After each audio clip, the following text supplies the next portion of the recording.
जी अस्सलाम वालेकुम। कैफ 4 लेक्चर 54 आज के लेक्चर का आगाज़ करते हैं। आज के लेक्चर में पहले तो हमने कल जो पार्टनरशिप का कंसेप्ट स्टडी किया था उससे रिलेटेड प्रैक्टिस क्वेश्चन डिस्कस करेंगे, फिर इसके बाद नए कंसेप्ट्स की तरफ चलेंगे। ठीक है, पहले प्रीवियस लेक्चर में से कोई क्वेश्चन पूछना चाहते हो तो पूछ लीजिए। प्रीवियस लेक्चर में से कोई क्वेश्चन? जी जी, ये लाइट अभी 2-3 मिनट में आ जाएगी इंशाल्लाह, लाइट की परेशानी ना।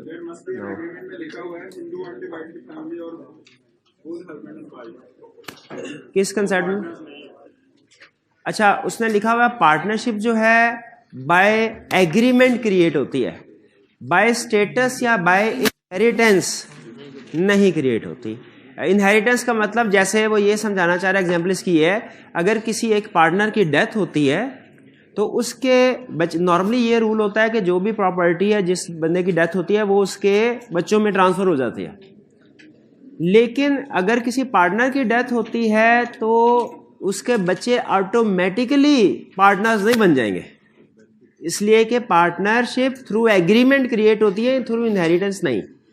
ठीक है, जब तक कि उन बच्चों के साथ अलग से नया एग्रीमेंट नहीं होगा, अगर उनको पार्टनर बनाना है तब तक वो पार्टनर नहीं होंगे। ये इनहेरिटेंस का मतलब, इसलिए बाय स्टेटस का भी मतलब यही है। जैसे वो कहता है कुछ लोग आपस में मिलकर काम तो कर रहे होते हैं लेकिन वो पार्टनर्स नहीं होते। स्टेटस उनका हो सकता है इस तरह का हो कि मिलकर काम कर रहा है लेकिन पार्टनर नहीं होते, जैसे नॉर्मली हिंदुओं में और ज्यादातर, लेकिन हमारे इधर पाकिस्तान में ये कल्चर है कि अगर बाप कोई काम कर रहा है तो उस बेटे जो है बच्चे वो भी उसके साथ मिलकर काम करना शुरू कर देते हैं। दुकान पे बाप जाता है, साथ में बेटे भी चले जाते हैं। तो क्या ये पार्टनर्स हैं आपस में? नहीं, ये अनडिवाइडेड फैमिली नहीं, जॉइंट फैमिली है। अनडिवाइडेड का मतलब जॉइंट। ये जॉइंट फैमिली अगर मिलकर कोई काम करती है तो वो फिर पार्टनरशिप नहीं समझा जाएगा जब तक कि उनका आपस में कोई प्रॉपर एग्रीमेंट ना हो जो पार्टनरशिप के सेंसेस को पूरा कर रहा हो। क्लियर? इसी तरह उसने अजीब सी एग्जांपल दी, क्या बुद्ध वाली, क्या बुद्ध हस्बैंड एंड वाइफ, वो भी अगर मिलके, पता नहीं नासा रहना पा रहा है इस एग्जाम्पल का, लेकिन कंसेप्ट ये समझाना चाह रहा है कि वो भी हस्बैंड वाइफ भी अगर मिलके कोई बिजनेस कर रहे हो कोई, तो वो पार्टनर नहीं समझे जाएंगे जब तक कि उनका पार्टनरशिप वाला एग्रीमेंट नहीं होगा। क्लियर जी? और की question? Transferee of partners interest का मतलब यह है कि अगर कोई पार्टनर पार्टनरशिप को तो नहीं छोड़ता लेकिन पार्टनरशिप में जो भी उसका हिस्सा है वो किसी को बेच देता है। देखिए, ये हिस्सा ट्रांसफर करना और चीज है, पार्टनरशिप छोड़ना और चीज है। हिस्सा ट्रांसफर होने का मतलब ये है कि अब उसका फर्म में कोई कैपिटल समझ ले जीरो रह गया, क्योंकि इसने सारे का सारा अपना कैपिटल दूसरे बंदे को बेच दिया है। ट्रांसफरी का मतलब ये कि ट्रांसफर कर दिया, बेच दिया। अब इसका मतलब क्या, ये सुन लीजिए, इसका मतलब यह है कि फर्म में इस बंदे का स्टेक जीरो है, ट्रांसफरर का स्टेक क्या है? जीरो है। पैसा कोई नहीं है इन्वेस्ट, क्योंकि जितना पैसा इन्वेस्ट किया था वो उसने ट्रांसफरी को शेयर ट्रांसफर करके पैसे उससे ले लिए, लेकिन स्टिल ये पार्टनर रहेगा क्योंकि पार्टनरशिप फर्म का एग्रीमेंट इसके साथ हुआ है, ट्रांसफरी के साथ नहीं हुआ। ट्रांसफरी के साथ एग्रीमेंट उस इंडिविजुअल पार्टनर का हुआ है इंडिविजुअल कैपेसिटी में, फर्म का नहीं हुआ। तो चूंकि पार्टनरशिप एग्रीमेंट पुराना ही चलेगा तो उसमें पार्टनर के तौर पे किसका नाम आ रहा होगा? ट्रांसफरर यानी पुराने पार्टनर का, या ट्रांसफरी का? ट्रांसफर पुराने पार्टनर का। शाबाश। तो क्या ऐसा हो सकता है कि फर्म में 1 रुपया भी ना लगाया हो फिर भी कोई पार्टनर बन जाए? जी बिल्कुल ऐसा हो सकता है, हो सकता है। प्रीवियस होना। बाज़ औक़ात ऐसा होता है कि हम कोई चीज़, जब बिजनेस किसी से कोई एसेट खरीदते हैं, जैसे बिजनेस किसी से खरीदा, वो बंदा कहता है जी बिजनेस आपको सारा अपना बेचने को तैयार हो। ये होता है ना, जैसे बाज़ औक़ात आपने काउंटिंग में शायद पढ़ा होगा, एक्विजिशन, मर्जर, ये इस तरह के अल्फाज आपने काउंटिंग में पढ़े हैं। तो फर्ज कीजिए हम अगर किसी से कोई इसका बिजनेस खरीदते हैं, जैसे होता है कि जी चलता हुआ बिजनेस खरीदे हैं, चलती हुई बेकरी खरीदे, तो हम चलती हुई बेकरी खरीदते हैं, वो कहता है भाई बेकरी बेचने को तैयार हूँ, सारा सामान भी देने को तैयार हूँ, शर्त है क्या? बिजनेस आप करोगे, मैं घर बैठूंगा, ठीक है, मेरा तो बिजनेस से कोई लेना देना क्यों, मैं तो बेच चुका, लेकिन बदले में आपने मुझे 1 करोड़ रुपया भी देना है, प्लस इसके साथ जितना प्रॉफिट होगा 10% भी मुझे घर पहुंचाते जाइएगा। ये कंसीडरेशन का हिस्सा समझा जाता है। ये जो 10% ऑफ प्रॉफिट है ये उस बिजनेस को बेचने का बिजनेस डील का हिस्सा समझा जाता है। तो अब अगर इसको आने वाला नया पार्टनर बेकरी चलाता है, जितना प्रॉफिट होता है उसका 10% पुराने ओनर को देता है, जो बेकरी का पुराना ओनर था, तो क्या वो पुराना ओनर पार्टनर बन जाएगा? नहीं, पार्टनर नहीं बना, बल्कि वो एग्रीमेंट के मुताबिक जितना एग्री तय हुआ था कंसीडरेशन में, वो उसको अदा करता रहेगा। ठीक है। तो अगर पुराने ओनर को, वो ओनर जो बिजनेस बेच चुका है, पुराना ओनर किसको कह रहा है? वो ओनर, प्रीवियस ओनर जो बिजनेस को बेच चुका है, अगर उसको एग्रीमेंट के तहत, जो सेल एग्रीमेंट हुआ था उसके तहत प्रॉफिट की कोई परसेंटेज दी जाती है, तो वो पार्टनर नहीं बनेगा, उसे तो कंसीडरेशन पे की जा रही है एक तरह से। ठीक है जी, और कोई क्वेश्चन?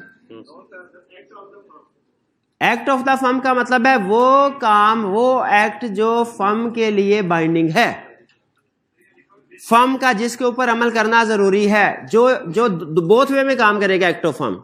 अगर कोई एक्ट ऑफ फर्म, पहले तो ये डिसाइड किया जाएगा कि कोई एक्ट ऑफ फर्म है कि नहीं है। अब जाहिर है फर्म इन इटसेल्फ तो कुछ नहीं है, वो तो सारे पार्टनर हैं जो उसके बिहाफ पे काम कर रहे हैं। तो पार्टनर जो फर्म के बिहाफ पे एक्ट कर रहे हैं, कभी उनका एक्ट फर्म पे बाइंडिंग होता है, कभी नहीं होता। यानी कभी पार्टनर का एक्ट ऑफ फर्म होता है, कभी नहीं होता। अगर पार्टनर अपनी अथॉरिटी के अंदर रहते रहते काम करे तो वो एक्ट ऑफ फर्म होगा, और अगर पार्टनर अपनी अथॉरिटी से एक्सीड करके एक्ट करे तो वो फर्म का एक्ट नहीं समझा जाएगा। पहले तो ये चीज ध्यान में रखें कि हमने सबसे पहले ये डिसाइड करना है, एसी चल नहीं रहा, लाइट तो उसकी जल रही है, हाथ लगा के ऐसे करे, अब आ रही है, अभी चल जाता है, अभी थोड़ी देर पहले ऑन हुआ है ना, अभी चल जाता है, कोई बात 2-4-5 मिनट ठहर जाए तो चल तो रहा है, चल बाहर, कोई नहीं, अभी थोड़ी देर में कूलिंग हो जाती है। तो क्या बात हो रही थी? Act of firm. तो पहले ये डिसाइड करना है कि कोई एक्ट ऑफ फर्म है कि नहीं। फिर इसके बाद कहता है अगर कोई एक्ट ऑफ फर्म साबित हो जाता है, उसके बाद उस एक्ट के मुताबिक उस एग्रीमेंट, एक्ट समझ लें, एग्रीमेंट, एक्ट का मतलब क्या समझ? एग्रीमेंट। उस एग्रीमेंट के मुताबिक फर्म दूसरे लोगों के खिलाफ, थर्ड पार्टी के खिलाफ भी एक्शन ले सकती है, और थर्ड पार्टी फर्म के खिलाफ भी एक्शन ले सकती है। ठीक है।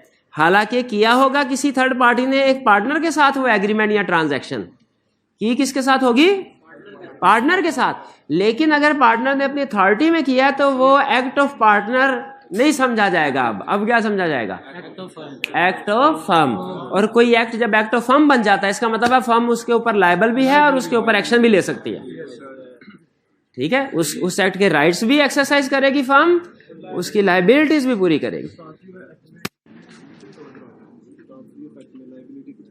ट्रांसफरी ऑफ एक्ट, एक मिनट हर जी भाई, ट्रांसफरी ऑफ इंटरेस्ट वाले केस में जो ट्रांसफरी है उसका डायरेक्ट फर्म से कुछ ताल्लुक नहीं, सिर्फ उसको प्रॉफिट का हिस्सा घर बैठे मिल जाया करेगा, उसने फर्म की तरफ मुंह भी नहीं करना। अगर कहे ना वो आके कहे कि मैंने ट्रांसफरी हूं, मैंने फर्म की मैनेजमेंट में हिस्सा लेना, उसको एक लगाएंगे, भाग जा, तुझे तो हम जानते ही नहीं है, जिसके साथ तूने डील किया उससे पूछ। तो उसी तरह अगर फर्म अपने डेट्स को पे नहीं कर पाती तो पार्टनर्स की लायबिलिटी अनलिमिटेड होती है। यही पढ़ा ना। इस केस में किसकी लायबिलिटी अनलिमिटेड होगी? ट्रांसफरर की के ट्रांसफरी की? ट्रांसफरर की, क्योंकि फर्म की किताबों में पार्टनर वही है। ठीक है, फर्म की किताबों में पार्टनर वही है, तो ट्रांसफरी की कोई लायबिलिटी नहीं होगी, उसके राइट्स भी तो कोई नहीं है सिवाय इस राइट के कि प्रॉफिट का हिस्सा उसको मिलता रहेगा। शाबाश। एक मिनट, हाइब्रिड में भाई ने क्वेश्चन पूछा जी, हाइब्रिड वाले भाई पूछे जिन्हें मैं रुका था। अच्छा, आपको बता दे, कोई बात नहीं, शाबाश। और कोई क्वेश्चन? ट्रांसफरर ने सारे पैसे दे दिए होते हैं, हर फाइनेंशियल राइट उसको दे दिया होता है। प्रॉफिट आया वो भी ट्रांसफरी को मिलेगा, लॉस हुआ वो भी ट्रांसफरी को मिलेगा। फर्म वाइंड अप में गई तो जितना कैपिटल का बैलेंस आया रहता है वो भी ट्रांसफरी को मिलेगा। भाईजान ट्रांसफरी को गोली मार दें, वो आगे पढ़ना है ये कंसेप्ट डिटेल में। आपने आधा कंसेप्ट मेरे से भी डिस्कस करवा लिया है। हालांकि अभी सिर्फ छोटा सा कंसेप्ट था कि ट्रांसफरी को प्रॉफिट का शेयर दिया जाएगा, वो पार्टनर नहीं बनेगा, इतना काफी है। ट्रांसफरी पार्टनर नहीं बनेगा, बोले ट्रांसफरी पार्टनर नहीं बनेगा, ट्रांसफरी पार्टनर नहीं बनेगा। बस इस स्टेज पे इतना ही सीखना है। ट्रांसफरी के बारे में बाकी बातें बाद में। और कोई क्वेश्चन? जी मेरे भाई पूछे। क्या जी? लॉस और लाइबिलिटी सेम टर्म। अच्छा, ये सवाल आपने पूछा लॉ में है, लेकिन अकाउंटिंग के टीचर सुनेंगे पकड़ के मारेंगे आपको।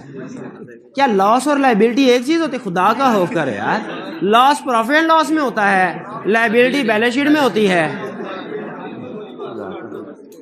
दोनों में फर्क है। लॉस लॉस है, लाइबिलिटी लाइबिलिटी है। लॉस लॉस है, लिख ले मेरा भाई, लॉस और लाइबिलिटी में फर्क है। इसकी एक एग्जांपल दे देता हूं आपको। अगर बिजनेस को लॉस हुआ ना, वो पूरे का पूरा जितना बनता है वो माइनर को जाएगा, लेकिन अगर बिजनेस अपनी लाइबिलिटी को पे नहीं कर पाता, वो माइनर को नहीं जाएंगी। समझ आया? तो बता दिया कि नहीं बता दिया? लॉस और liability with the help of example बताया। लिख ले, लॉस और लाइबिलिटी में फर्क है। लिख ले, ये लॉस और लाइबिलिटी में फर्क। आगे ब्रैकेट में लिख ले, with the help of minor example. शाबाश, ये मैंने बता दिया। लॉस और लाइबिलिटी में फर्क है। किधर लिखा है आपने?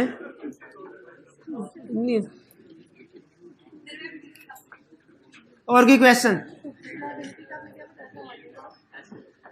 माइनर लायबल नहीं है पर्सनली, लेकिन लॉस जाएगा उसको। लॉस ट्रांसफर होगा, लायबिलिटी ट्रांसफर नहीं होगी इसकी। हाँ जी, वही। चलिए, अब अगर और कोई क्वेश्चन तो हम ये आई कैप के क्वेश्चन की तरफ चलें। पास पेपर भाई आज जुम्मा, तेरी मेहरबानी। अच्छा, हंसर भी रहा है। इसके हंसने से मुझे पता चल गया कि बोंगा क्वेश्चन इसके दिन में। कोई बात नहीं भाई, एक क्वेश्चन और सही है। पूछ मेरा भाई, क्या सवाल है? लैंडर ऑफ मनी में वो कहता है पैसे खत्म हो गए।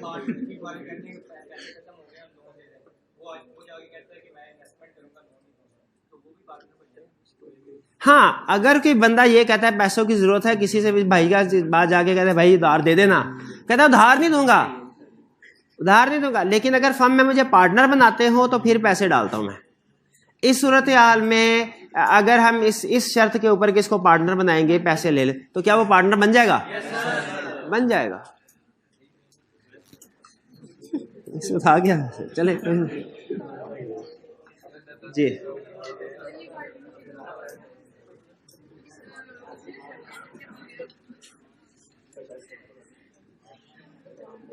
जी, अब चलते हैं हम क्वेश्चंस की तरफ।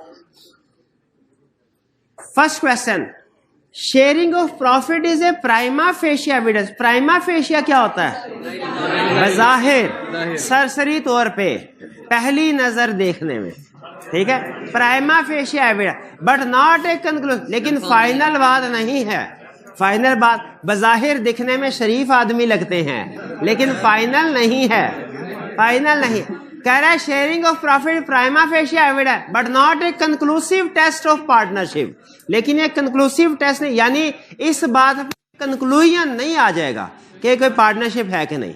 किसी के साथ प्रॉफिट शेयरिंग करेंगे, बज़ाहिर तो लग रहा है कि लेकिन कंफर्म नहीं है। इसलिए कि अगर किसी भी के साथ, केस स्टडी के लिए बता रहा हूं, किसी भी सिचुएशन में वो प्रॉफिट शेयर कर रहा हो ना, आपने देखना है इन 6 में से कोई सिचुएशन तो नहीं है जो कल पड़ी थी। इन 6 में से कोई सिचुएशन हुई तो आपने कहना ये पार्टनर नहीं। और अगर इन 6 के अलावा कोई सिचुएशन हुई तो पार्टनर है। तो इसका मतलब हर प्रॉफिट शेयरिंग पे पार्टनर नहीं बनेगा। इस लाइन का मतलब क्या है? हर प्रॉफिट शेयरिंग पे partner. Under the provision partnership act 1932 list the circumstances in which received by a person of A share of profit of business does not of itself make him a partner with the persons carrying the business। बड़ा सा sentence उसने create कर दिया, लेकिन इसको पूछना क्या चाह रहा है? कि मुझे बताओ वो सर्कमस्टेंसेस बताओ जिनमें किसी पर्सन को प्रॉफिट का शेयर मिल रहा होगा। Receipt by person of share of profit, इसको अंडरलाइन करें, किसी पर्सन को प्रॉफिट का शेयर मिल रहा होगा। Does not it self make him a partner, लेकिन इससे वो पार्टनर नहीं बनेगा। सिर्फ इसी बात से वो पार्टनर नहीं बनेगा कि उसे प्रॉफिट का शेयर। सर्कमस्टेंसेस, कौन सी सर्कमस्टेंसेस हैं? वही 6 वाली लिख देंगे। एक स्टूडेंट कहने लगा सर 3 नंबर है, एक सिचुएशन का 1 नंबर होगा, मैं 3 लिख दूंगा। क्या सही कहा उसने? नहीं भाईजान, मार्किंग स्कीम में अगर आधा नंबर आ गया तो 1 पॉइंट का 0.5 पॉइंट, आधी आधी लाइन है, एक लाइन है, तो हमें सारे ही लिखने चाहिए 6 के 6। 2. शेयरिंग और net profit usually creates a very strong interference. Interference का मतलब क्या है? नतीजा अखज करना। That parties have formed a partnership, कह रहे हैं बहुत स्ट्रॉन्ग अंदाजा लग जाता है जब प्रॉफिट शेयर के पार्टनरशिप है। लेकिन but in certain situation the fact that the profits are shared are parties have agreed to share profits will not by itself create a presumption that a partnership was intended. फिर वही जरा मुश्किल सा sentence बना रहा है, लेकिन पूछ क्या रहा है? कह रहा है प्रॉफिट शेयर करे बड़ा स्ट्रॉन्ग एविडेंस होता है कि कोई पार्टनर है, लेकिन लाजमी नहीं है, लाजमी नहीं है। List such situation as given in partnership act, वही क्वेश्चन। हाँ जी, पहले 3 नंबर थे, 5 नंबर हो गए, अब तो कंफर्म सारे के सारे लिखने। अच्छा, मैं एक चीज ये देख लूं, पता क्या? हाँ, आपने नोट किया कंसेप्ट, ये भी वही है 1 वाला, 2 वाला भी वही है। 1 में मार्क्स कम थे, 2 में ज्यादा हैं, तो मैंने ये देखा कि ये किस किस अटेम्प्ट का क्वेश्चन था। मुझे पता चला जिसमें मार्क्स ज्यादा थे वो पुराना अटेम्प्ट का क्वेश्चन है, जिसमें मार्क्स कम है वो नई अटेम्प्ट है। इसका मतलब है अब वो उन्हीं मार्क्स के साथ कंसेप्ट ज्यादा पूछ। देख लें, ये अटेम्प्ट 2017 क्वेश्चन है 3 नंबर के साथ, और ये 14 का 5 मार्क्स का 14 पुराने वाला। आगे बढ़ते हैं, ये लो अब मजीद लेटेस्ट आ गया, अटेम्प्ट 2008 2 नंबर के साथ पूछ लिया। The sharing of profit is a prima facie evidence of partnership under the provision of partnership and list any 4 circumstances in which a non partner could benefit from profits of A partnership. चलो ये निस्बतन आसान अल्फाज में पूछ लिया है, वरना बड़ा बड़ा सेंटेंस बनाता, तो इसमें भी वही चीज है। लेकिन अब की बार हमने कितनी सिचुएशन लिखनी है? रिक्वायर 4। एक आधी एक्स्ट्रा लिखना चाहे तो लिख सकते हैं, ताकि कोई गलत हो जाए तो वो चेक हो जाए। बहरहाल लेकिन 4 लिखनी है कम से कम लाजमी। कोई प्रॉब्लम? क्वेश्चन 4. आफ्ताब, बादल एंड चांद started a business of trading in light bulbs together under the name Solar Traders. They decided to share profits equally and the business will be managed by Aftab only. क्या ऐसा हो सकता है कि सिर्फ एक ही part? On first day on behalf of Solar Traders, on behalf of Aftab ordered 100 light bulbs on credit from Tanveer, a wholesaler of electric products. क्या ये एक्ट ऑफ आफ्ताब समझा जाएगा ये वाली ट्रांस, या एक्ट ऑफ फर्म? क्योंकि उसने अपनी अथॉरिटी में रहते हुए ऑर्डर दिया। उसने कहा on behalf of solar trader, ये बता रहा है, ये वाले अल्फाज बता रहे हैं कि उसने अपनी अथॉरिटी के अंदर रहते हुए फर्म के लिए ऑर्डर किया, अपने पर्सनल पर्पस के लिए नहीं किया। फिर आफ्ताब ऑर्डर थे under partnership act explain the status of different parties in this example. इसमें पहले तो 3 पार्टीज ए बी सी, इनका क्या स्टेटस है? पार्टनर है। अच्छा, इनमें से एक पार्टनर, अब आगे पार्टनर की टाइप्स भी है। एक पार्टनर है आफ्ताब, इसे हम कहते हैं एक्टिव पार्टनर। एक्टिव, एक्टिंग नहीं, एक्टिव, एक्टिंग नहीं कर रहा, एक्टिव है, एक्टिव पार्टनर। और जो बादल और चांद है वो है स्लीपिंग पार्टनर, क्योंकि वो घर में सो रहे हैं, घर में बिजनेस में नहीं आ रहे तो सो ही रहे घर में। घर बैठ के काम नहीं करना तो फिर सो ही ले हैं। जब असाइनमेंट नहीं करके आनी, पढ़ना नहीं है, तो मेरी तरफ से सोए जाके क्या फर्क पड़ता है, एक बराबर है। जब मेरा काम ही नहीं करना, असाइनमेंट ही नहीं करनी लॉ की, तो मेरी तरफ से सोए जाके कोई फर्क पड़ता मुझे? तो आफताब एक्टिव पार्टनर है, बादल और चांद स्लीपिंग पार्टनर हैं। और ये जो दरमियान में और ये सोलर ट्रेडर कौन है? फर्म। और तनवीर कौन है? Third party. शाबाश। इसमें भी जैसे एजेंसी वाले टॉपिक में थर्ड पार्टी का नाम यूज होता था ना, इस चैप्टर में भी बार बार थर्ड पार्टी का जिक्र आएगा। पार्टनर्स के अलावा जो भी पार्टी होगी वो कौन है? Third party. क्लियर जी? इसमें कोई प्रॉब्लम? ये अब ये टर्म्स यूज होनी है, पार्टनर, फर्म, थर्ड पार्टी, ये केस स्टडी में फ्रीक्वेंटली यूज होंगी, इनके साथ फेमिलियर हो जाए। कह रहे हैं in an MBA class 28 class fellow decided to form a partnership firm. इससे पहले हमने कभी पढ़ा कि प्रोफेशनल्स किसे कहते हैं? चार्टर्ड अकाउंटेंट है कि नहीं? एमबीए किस कंसेप्ट में पढ़ा था? I2B नहीं, इसमें कैफ 4 में भी। अच्छा चलिए ठीक है। 28 class fellows decided to form a partnership firm to work collectively as marketing and advertisement advisors. Can they form a partnership? Give reason. नहीं, मैक्सिमम तक 20 पार्टनर। मैक्सिमम 20 पार्टनर हो सकते हैं। Suggest a suitable alternative to form a business organization. Company form में convert करवाएं अपने आप। अच्छा, इसमें ट्विस्ट सुन लीजिए। मैक्सिमम नंबर ऑफ पार्टनर्स 20 हो सकते हैं, लेकिन ये नॉर्मल रूल है, इसकी एक्सेप्शन कम है। कम भी हो सकते हैं, ज्यादा भी हो सकते हैं। किसकी मिसाल दो? ज्यादा, पहले कम की ना कर ले मिसाल। अगर बैंकिंग बिजनेस है तो मैक्सिमम पार्टनर 10 होंगे, और अगर प्रोफेशनल्स की फर्म है, प्रोफेशनल से मुराद लॉयर्स, प्रोफेशनल से मुराद चार्टर्ड अकाउंटेंट्स, ये अगर इनकी फर्म है, इसमें तादाद 20 से ज्यादा हो सकती है। ये एमबीए प्रोफेशनल्स नहीं समझे जाते। हाँ, उन्होंने प्रोफेशनल एजुकेशन हासिल नहीं की, प्रोफेशनल एक्सपीरियंस उनका नहीं। Next question C, after qualifying CA 28 chartered accountant decided to form a partnership firm to work collectively as chartered accountants. ये फॉर्म कर सकते हैं? कर सकते हैं, कोई प्रॉब्लम तो नहीं, क्योंकि ये एक्सेप्शन है। जो प्रोफेशनल्स हैं, प्रोफेशनल फर्म में पार्टनर्स की तादाद 20 से ज्यादा भी हो सकती है।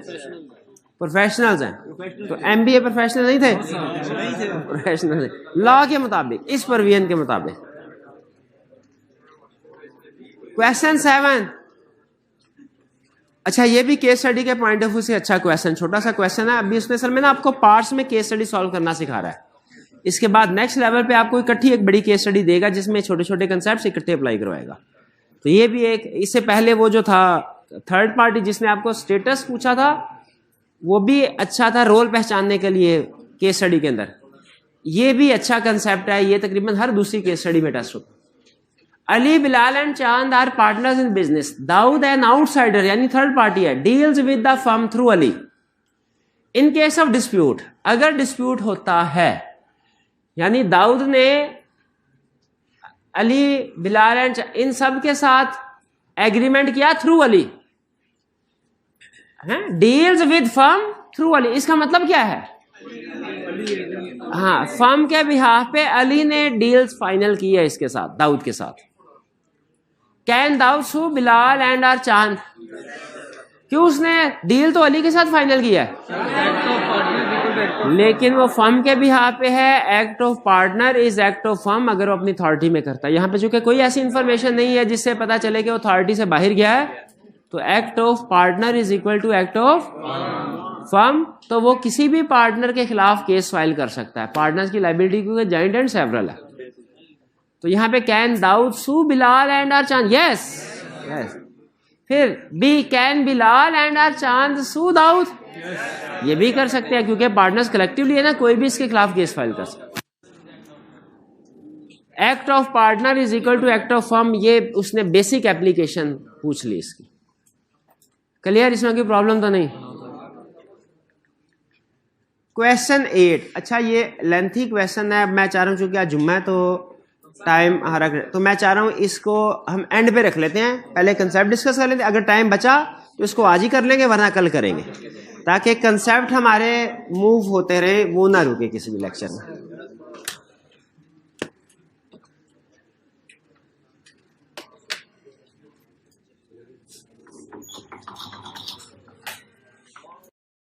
जी,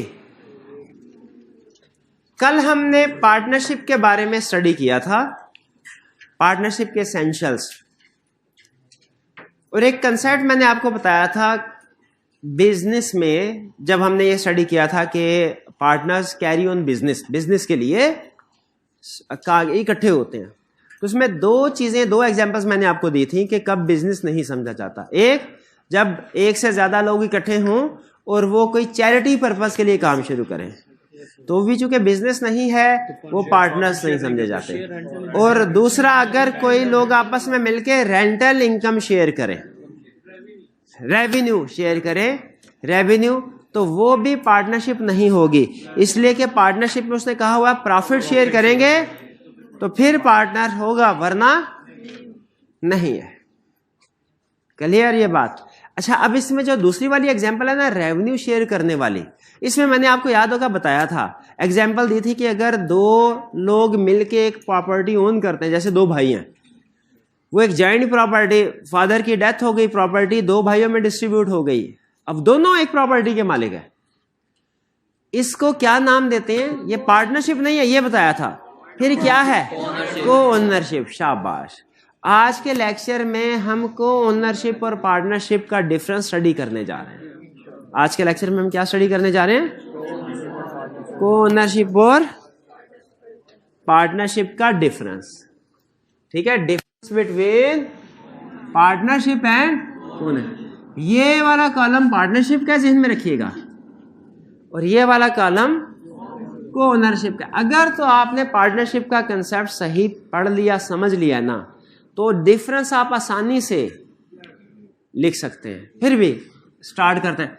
फॉर्मेशन पार्टनरशिप है, ये क्रिएट की जाती है थ्रू एग्रीमेंट। को ओनरशिप लाजमी नहीं कि थ्रू एग्रीमेंट क्रिएट की जाए। जैसे अगर किसी वालिद साहब की डेथ होती है अगर, तो ऑटोमेटिकली सारी प्रॉपर्टी के मालिक, वो बच्चे जितने भी होंगे ना, वो सारे इकट्ठे मालिक बन जाते हैं।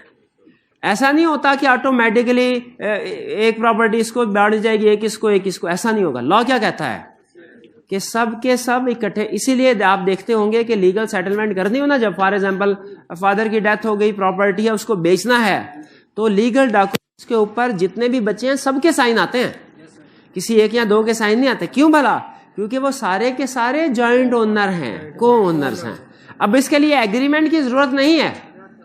एग्रीमेंट के बगैर ही, जैसे डेथ हुई किसी की, तो उसके वाली वारसात में प्रॉपर्टी ऑटोमेटिकली ट्रांसफर हो जाती है, एग्रीमेंट की जरूरत नहीं होती। तो पार्टनरशिप क्रिएटेड बाय एग्रीमेंट और को ओनरशिप ये एग्रीमेंट के जरिए क्रिएट नहीं होती। जरूरी नहीं होता कि एग्रीमेंट हो भी सकता है, लेकिन जरूरी नहीं है। दूसरा डिफरेंस, बिजनेस। पार्टनरशिप में बिजनेस होना जरूरी है कि बिजनेस पर्पस के लिए की जाए। को ओनरशिप में जॉइंट ओनर्स होते हैं, उनका बिजनेस करना जरूरी नहीं है। जैसे फॉर एग्जांपल कोई प्रॉपर्टी पड़ी है, दोनों मालिक है, घर है, अब वो घर में रह रहे हैं, घर में वो जितने बच्चे हैं सारे जॉइंट ओनर हैं, को ओनर्स हैं, लेकिन वो घर में बिजनेस तो नहीं ना कर रहे होंगे, जरूरी तो नहीं। तो पार्टनरशिप में जरूरी है कि पार्टनर्स बिजनेस करें, को ओनरशिप में जरूरी नहीं है, बल्कि बिजनेस होता ही नहीं है। को ओनरशिप में बिजनेस नहीं होता। Next, number of persons. Partnership में नॉर्मली मेंबर्स की तादाद 2 से 20 तक है। को ओनरशिप में लिमिट नहीं बताई गई, अनलिमिटेड, कितने भी हो सकते हैं। हाँ जी, 45 बच्चे हो तो सारे को ओनर बन जाए। Sharing of profit, sharing of profit. Partnership में शेयरिंग ऑफ प्रॉफिट होगी, को ओनरशिप में शेयरिंग ऑफ प्रॉफिट नहीं। क्यों? बिजनेस ही नहीं कर रहे तो प्रॉफिट कहां से आएगा?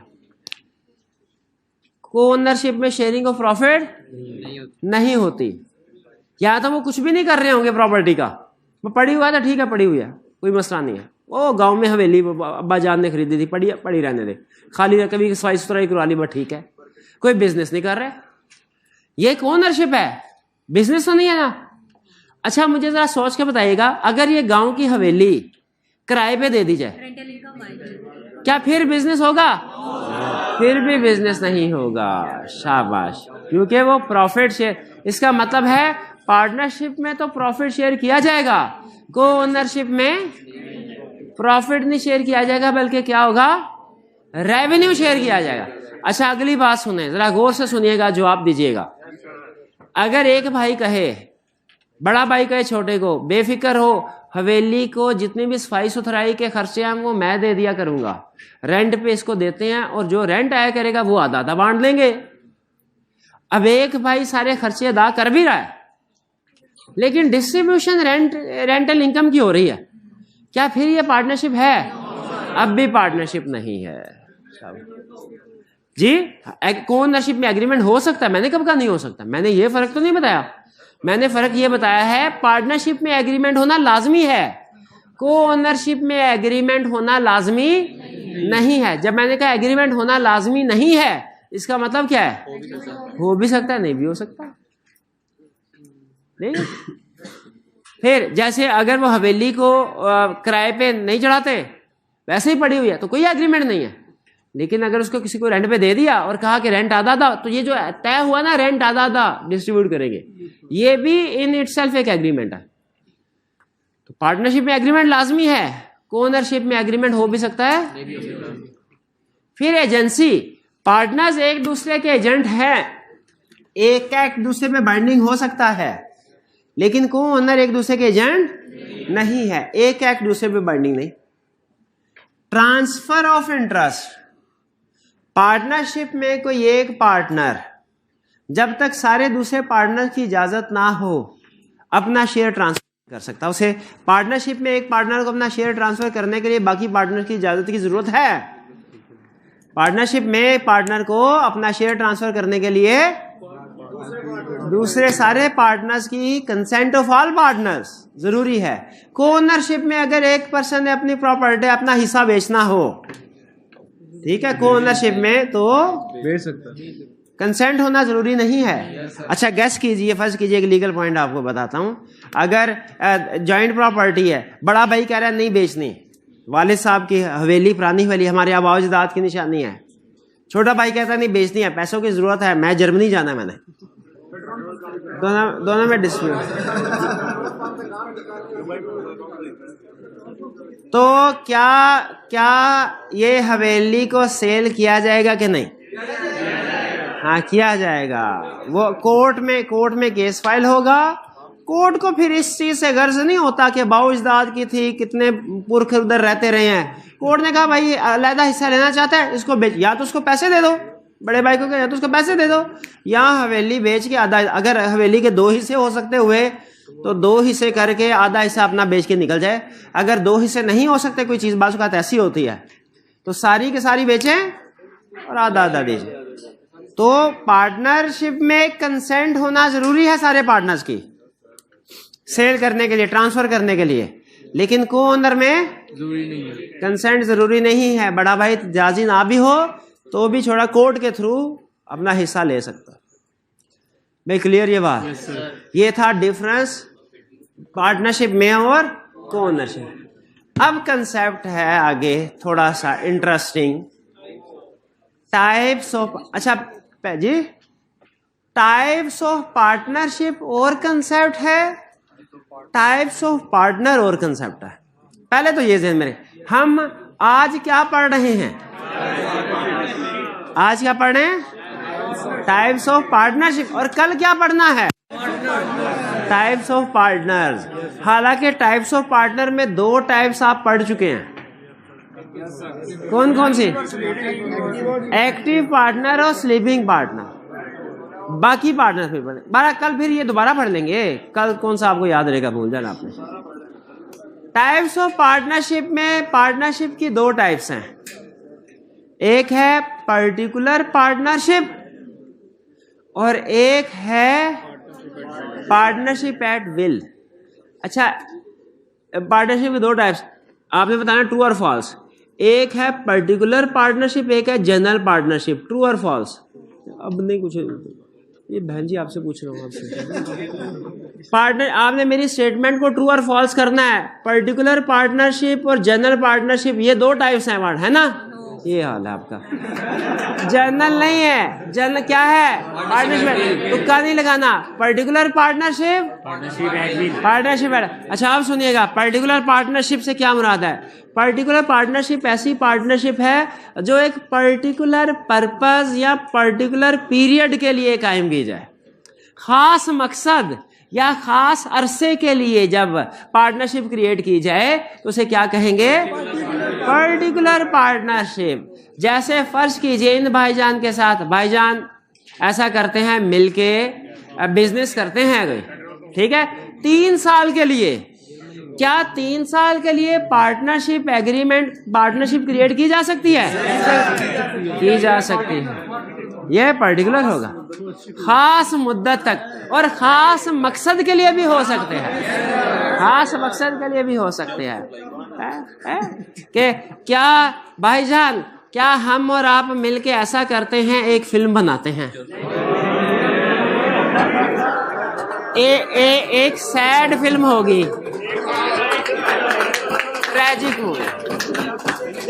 ट्रैजिक मूवी होगी, उसमें भाई को हीरो लिया जाएगा।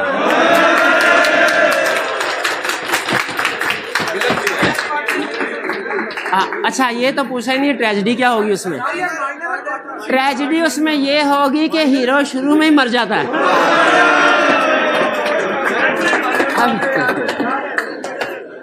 अब ये देखिए,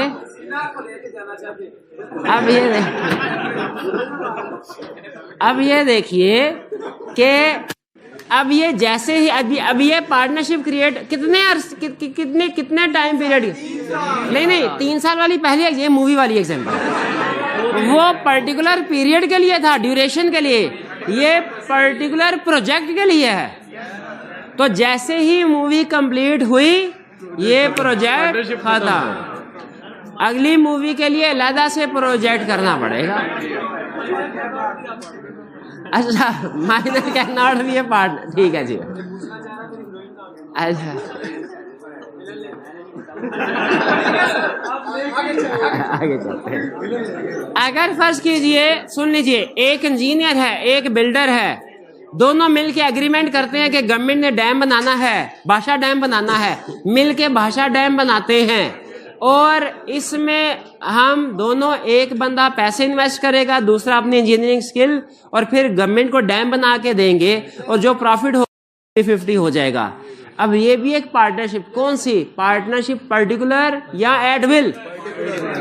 पर्टिकुलर पार्टनरशिप, क्योंकि ये एक पर्टिकुलर प्रोजेक्ट के लिए है, पीरियड के लिए नहीं।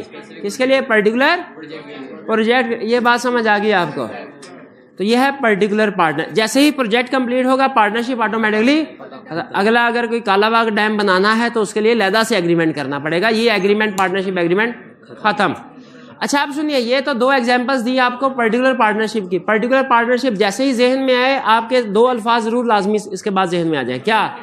Period, project. Period, P for particular, P for period, P for project. ये पर्टिकुलर पार्टनरशिप हो। अब है पार्टनरशिप एट विल, नाम से जाहिर, एट विल, विल क्या? मर्जी है।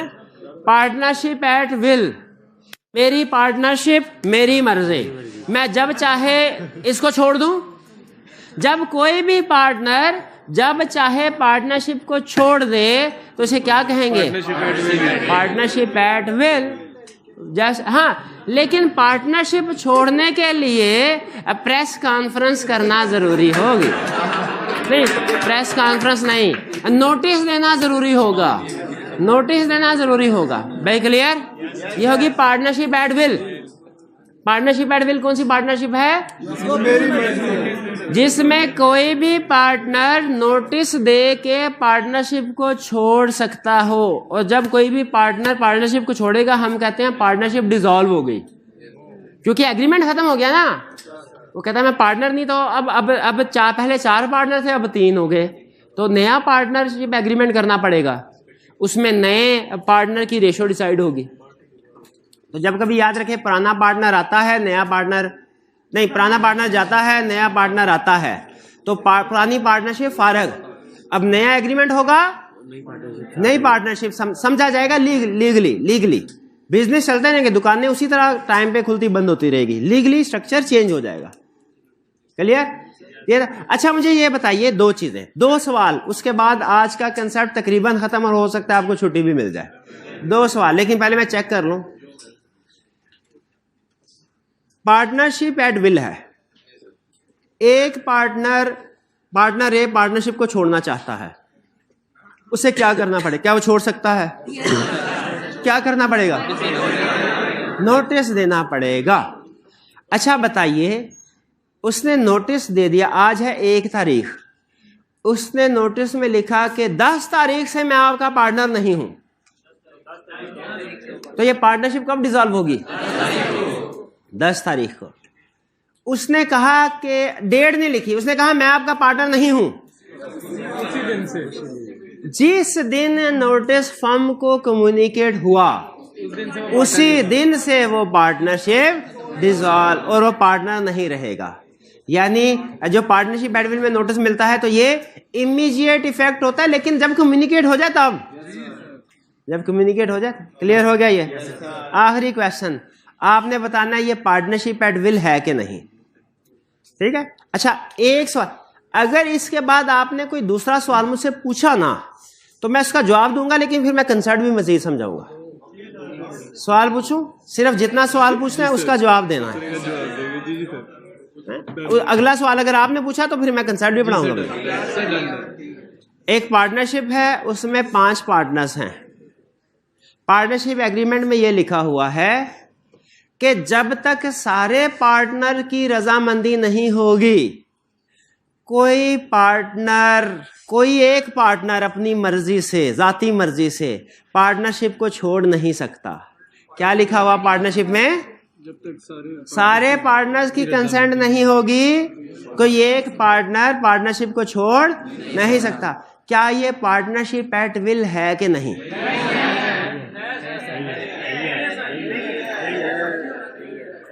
कितने स्टूडेंट्स का ख्याल है ये पार्टनरशिप एट विल है? कितनों का ख्याल है पार्टनरशिप एट विल नहीं है? हाँ, शाबाश, ये पार्टनरशिप एट विल नहीं है। शाबाश।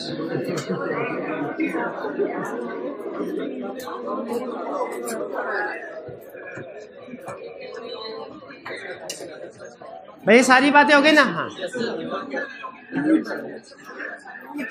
नहीं, 1 मिनट है भाई, ये पार्टनरशिप एट विल नहीं है। इसके बाद अगला, जी क्या कह रहे हैं? क्या क्वेश्चन है? क्वेश्चन है ये, इसका है। अगर 2 बंदे मिलके कमर्शियल बिल्डिंग्स बाय करते हैं, रेंट पे देते हैं, क्या पार्टनरशिप है? नहीं है। रेंट ही, वो उसने रेंट का जिक्र किया, रेंट शेयर कर रहे हैं तो वो पार्टनरशिप नहीं है, को ओनरशिप है। अच्छा सुन लें, अगर particular partnership particular time period या प्रोजेक्ट पूरा होने के बाद भी चलती रहे तो वो क्या हो जाएगा? Partnership at will. शाबाश। अच्छा, अब आपने जिस तरह आज नहीं सवाल पूछा ना, तो कल भी नहीं पूछना। क्या कि अगर पार्टनरशिप में ये लिखा है कि पार्टनर्स, कोई भी एक पार्टनर जब तक सारे पार्टनर की मर्जी नहीं होगी पार्टनरशिप नहीं छोड़ सकता, तो वो पार्टनरशिप एट विल नहीं। तो फिर क्या है? ये नहीं सोच, ये नहीं आपने पूछना, ये आपने नहीं पूछना। बस इतना ध्यान में रखे कि वो पार्टनरशिप एट विल नहीं है। चलिए मजीद, अच्छा नहीं, वो क्वेश्चन कर लेते हैं, अभी 5 मिनट हैं। तय यही पाया था, जुम्मा 15 मिनट में छोड़ दूंगा आपको। 15 मिनट का टाइम क्या हुआ है?